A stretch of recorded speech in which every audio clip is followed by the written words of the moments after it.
एक छोटे से कस्बे में सड़क के किनारे एक टीन की छत वाली छोटी सी दुकान थी। रमेश पंक्चर वाले की दुकान। दिन भर वहां टायरों की गंध, हवा भरने की आवाज और मोटरों के शोर से गलियां गूंजती रहती थीं।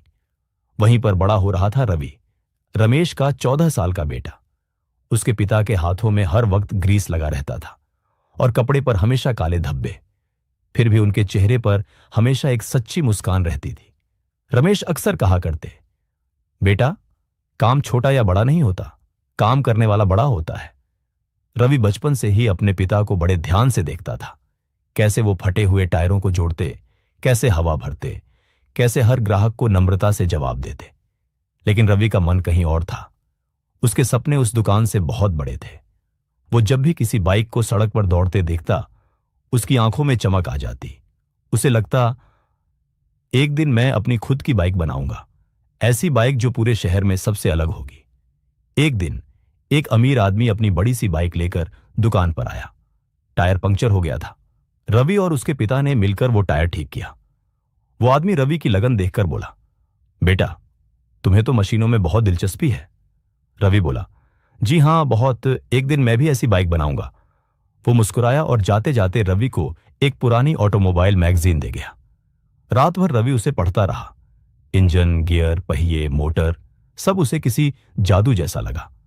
उस रात उसने तय कर लिया, मैं अपनी किस्मत खुद बनाऊंगा। समय बीतता गया। पिता की तबीयत बिगड़ने लगी। पैसों की कमी और बढ़ गई। अब रवि सुबह दुकान में काम करता, दोपहर में स्कूल जाता और रात को पढ़ाई करता। दूसरे बच्चे उसका मजाक उड़ाते, अरे पंक्चर वाले, तू क्या इंजीनियर बनेगा? रवि कुछ नहीं कहता। वो जानता था एक दिन जवाब अपने काम से देगा। वो कबाड़ से पुराने पुर्जे इकट्ठे करता। घर में एक छोटी सी वर्कशॉप बना ली थी, जहां वो इंजन और मशीनों के छोटे छोटे प्रयोग करता। एक दिन उसके स्कूल में जिले स्तर की विज्ञान प्रतियोगिता का ऐलान हुआ। विषय था परिवहन में नवाचार, इनोवेशन इन ट्रांसपोर्टेशन। विजेता को मिलेगा छात्रवृत्ति और कॉलेज का सहयोग। रवि ने सोचा, यह मेरा मौका है। उसने ठान लिया कि वो ऐसा कुछ बनाएगा जिससे उसके जैसे गरीब मैकेनिक्स की मदद हो सके। रवि ने पुराने साइकिल के पुर्जों और एक टूटी एयर पंप से एक अनोखी मशीन बनाई। पैरों से चलने वाला एयर पंप, जो बिना बिजली के काम करता था। दिन रात मेहनत की, हाथ छिल गए, आंखें थक गईं, पर हिम्मत नहीं हारी। पिता ने कहा, बेटा, इतनी मेहनत मत कर, दुकान ही संभाल लेना। रवि मुस्कुराया, बाबा, मैं सिर्फ टायर नहीं, जिंदगियां ठीक करना चाहता हूं। प्रतियोगिता का दिन आया। चारों ओर बड़े बड़े स्कूलों के बच्चों के महंगे मॉडल थे। रवि का मॉडल साधारण था, लेकिन उसकी बात में दम था। उसने बताया कि कैसे यह मशीन बिना बिजली के टायर में हवा भर सकती है। सस्ती, आसान और उपयोगी। जज हैरान रह गए। और जब नतीजे घोषित हुए, प्रथम पुरस्कार रवि, सरकारी हाई स्कूल। भीड़ तालियों से गूंज उठी। पिता की आंखों में गर्व के आंसू थे। रवि ने उनकी तरफ देखकर कहा, यह जीत हमारी है बाबा। अगले दिन अखबार की हेडलाइन बनी, पंक्चर वाले का बेटा बना इनोवेशन चैंपियन। अब वही लोग जो उसे नीचा दिखाते थे, उसकी तारीफ करने लगे।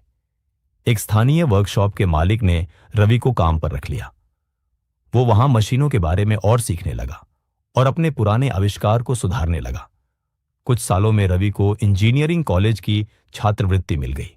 कॉलेज में उसने न केवल पढ़ाई की, बल्कि कई छोटे छोटे नवाचार किए।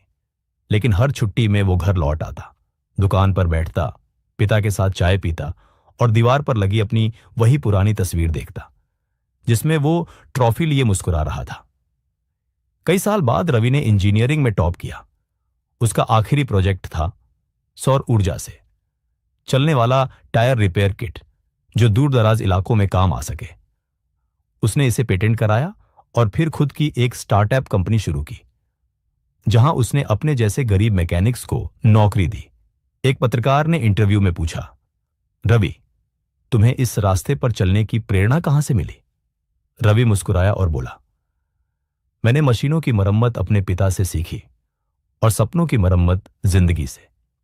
लोग कहते हैं मैं पंक्चर वाले का बेटा हूं, लेकिन मैं जानता हूं पंक्चर सिर्फ टायर में नहीं होते, उम्मीदों में भी होते हैं, और उन्हें ठीक करना मेरा काम है। रवि की कहानी उस छोटे कस्बे के हर बच्चे के लिए प्रेरणा बन गई।